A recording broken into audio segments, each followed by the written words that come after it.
Corona संक्रमण के इस दूसरे दौर में आलम यह है कि व्यवस्था लगभग चरमरा सी गई है और सबसे ज़्यादा बोझ अगर किसी पर है तो वो डॉक्टरों पे है।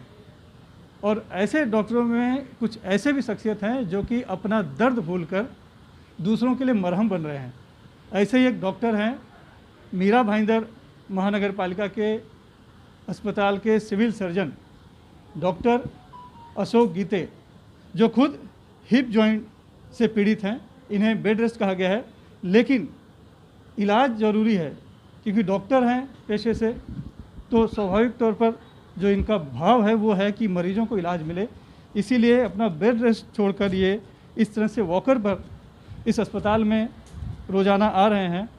और आने के बाद ये जितने भी लोग यहाँ पर भर्ती हैं उनके स्वास्थ्य की जानकारी लेना, पूरे अस्पताल का संचालन करना, सब कुछ काम वो लगातार यहाँ से कर रहे हैं और एक मिसाल बने हुए हैं कि अपना गम भूलकर दूसरों के सेवा में तत्पर रहना।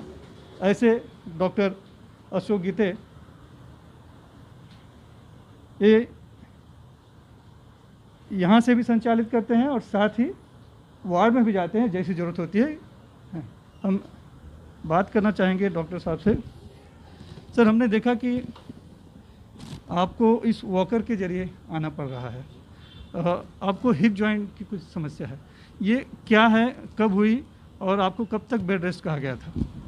जी सर, देखिए मैं पिछले 1-1.5 साल, जैसे कोविड अप्रैल 2020 से चालू हुआ है, तब से हम निरंतर कोविड में काम कर रहे हैं एक्चुअली। इसी बीच जुलाई 2020 में मुझे खुद कोविड हुआ था और उसके बाद जो कि कुछ मेडिसिन दिए थे उसका रिएक्शन भी शायद हुआ था। तो उसी के चलते एक्चुअली पिछले मार्च महीने में कुछ ऐसे लगा कि मेरे हिप जॉइंट्स में पेन है एक्चुअली। तो फिर एक 8-10 दिन कुछ ट्रीटमेंट करने के बाद डायग्नोसिस नहीं हुआ, तो हायर इन्वेस्टिगेशंस करें तो उसमें मालूम पड़ा कि एवैस्कुलर नेक्रोसिस मतलब एवीएन, कि जिसमें कि शायद से कोविड के जो मेडिसिन थे उसका भी रिएक्शन का इफेक्ट हो सकता है एक्चुअली, और उसके वजह से दोनों जॉइंट ख़राब हो गए थे एक्चुअली। तो डॉक्टर्स ने इमिडिएटली ऑपरेशन के लिए बोला था। 20 मार्च को ऑपरेशन होके एक 6 वीक्स का बेड रेस्ट एडवाइस किया गया था, और दोनों साइड का ऑपरेशन होने के चलते एक्चुअली मैं खड़ा नहीं हो पा रहा था। और 20 मार्च की अगर हम बात करें तो अभी अप्रैल चल रहा है, आज लगभग 28 अप्रैल है, तो अभी तो 6 हफ्ते पूरे नहीं हुए हैं। जी देखिए, 5 वीक्स के बाद ही ऐसा लगने लगा कि डेफिनेटली एक कंटिन्यूस आप काम करते हैं और सडनली आप बेड रेस्ट में चले जाते हैं, तो डेफिनेटली वो ज़्यादा फ्रस्ट्रेटिंग होता है कि बेटर कि आप जाके कुछ अपना काम फिर से ज्वाइन करें। वो ज़्यादा खुशी देता है कि आप अपना काम फिर से ज्वाइन करते हैं, तो उसमें जो खुशी मिलती है डेफिनेटली वो उससे मतलब बेड रेस्ट से ज़्यादा मुझे इम्पोर्टेंट लगी। और फिर डॉक्टर से मैंने जब एडवाइस ली तो बोले कि वॉकर के साथ आप डेफिनेटली कुछ हफ्तों तक अगले 2-3 हफ्ते आप वॉकर के सहारे, पूरा वेट बेयरिंग नहीं करना है आपको, तो उसके सहारे आप कर सकते हैं। तो उनका एडवाइस लेके मैं फिर जितना जल्दी हो सकता है उतना अपनी ड्यूटी में ज्वाइन हो गए। तो अभी इस वॉकर के सहारे ही आप आते हैं और फिर वार्डों में भी जाते हैं आप?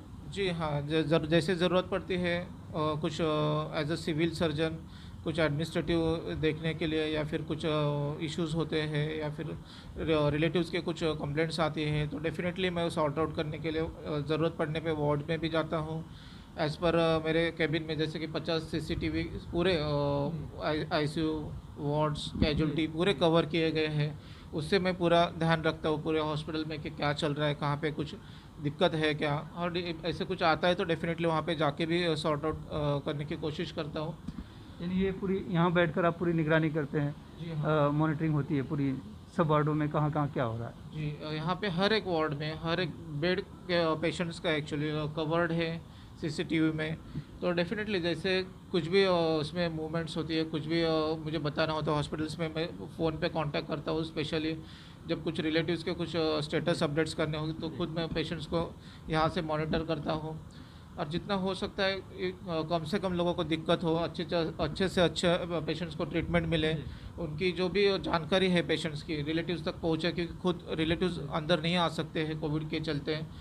तो सबसे इम्पोर्टेंट ये रहता है कि उनका स्टेटस अपडेट करना बार बार, लोगों को क्या ट्रीटमेंट जा रही है, ट्रीटमेंट पेशेंट्स को वो रिलेटिव्स को मिलना बहुत ज़रूरी होता है। तो हर एक चीज़ छोटी से छोटी चीज़ रहेंगी तो वो रिलेटिव्स के लिए कोशिश कर रहे हैं कि पेशेंट्स को अच्छा ट्रीटमेंट और रिलेटिव्स को अच्छे से संपर्क में रहे। तो और जब आप यहाँ पर नहीं थे, आप बेड रेस्ट में थे, तब ये व्यवस्थाएं कौन देख रहा था? जो हमारे सीनियर थे डॉक्टर रसूलकर सर, जो कि almost senior city 60 years age भी था उनका, और उनके पास दो दो हॉस्पिटल अस्पताल के चार्ज थे एक्चुअली। एक मालवनी का अस्पताल जो अपना मालवनी मलाड में हॉस्पिटल है वो, और ये दोनों संभालते थे। तो दोनों हॉस्पिटल संभालते संभालते डेफिनेटली उनको भी ज़्यादा लोड था।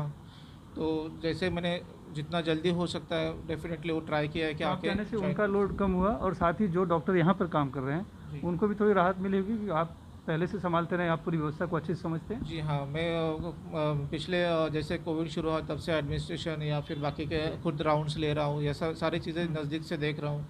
तो डेफिनेटली जो पिछला एक्सपीरियंस था मुझे, तो उसका यूटिलाइजेशन करके लोगों को अच्छे से अच्छे मतलब जो भी इश्यूज़ रहेंगे सॉर्ट आउट करके जितना उसके लिए कोशिश कर रहा हूँ। डेफिनेटली आने के बाद लोगों को भी हेल्प हो रहा है, वो भी मुझे खुद हेल्प कर रहे हैं एक्चुअली इसमें सारी चीज़ों में। तो मैंने सुना कि आप रह भी शायद अलग रह रहे हैं, क्योंकि आप चूंकि कोविड हॉस्पिटल में काम कर रहे हैं तो घर पर नहीं रह के कहीं और रह रहे हैं। जी हाँ, अभी दो चीज़ें हैं उसमें, एक कोविड के चलते और दूसरा कि लॉन्ग डिस्टेंस ट्रैवलिंग भी अलाउड नहीं है ऑपरेशन के चलते। तो हॉस्पिटल के बाजू में मैंने विद फैमिली मतलब वाइफ और मैं वो केयर करने के लिए खुद मेरे साथ में आए हैं, और साथ में हॉस्पिटल के ज़्यादा एक 5 मिनट के अंतर पे अभी एकोमोडेशन लिया है और साथ यहीं पे रह रहे हैं एक्चुअली। ये त्याग और परोपकार की भावना हम कहें कि अपना दर्द भूलकर दूसरों के लिए मरहम बनना, वैसे हैं ये डॉक्टर अशोक गीते। और ये 200 के तकरीबन मरीज़ हैं यहाँ पर जिनका कि इलाज चल रहा है। उन सब की व्यवस्था देखना, डॉक्टरों से बात करना, जो भी मरीज़ हैं उनको सांत्वना देना, यानी सब काम वो कर रहे हैं। और इसके लिए उन्होंने सहारा लिया है इस तरह के ये वॉकर का, चूँकि वो खुद हिप जॉइंट से पीड़ित हैं, तो वॉकर के जरिए चलकर आ रहे हैं और मरीजों को सेवा दे रहे हैं। मीरा भाईंदर से अपने साथी राजा महल से सुनील सिंह, NDTV इंडिया के लिए।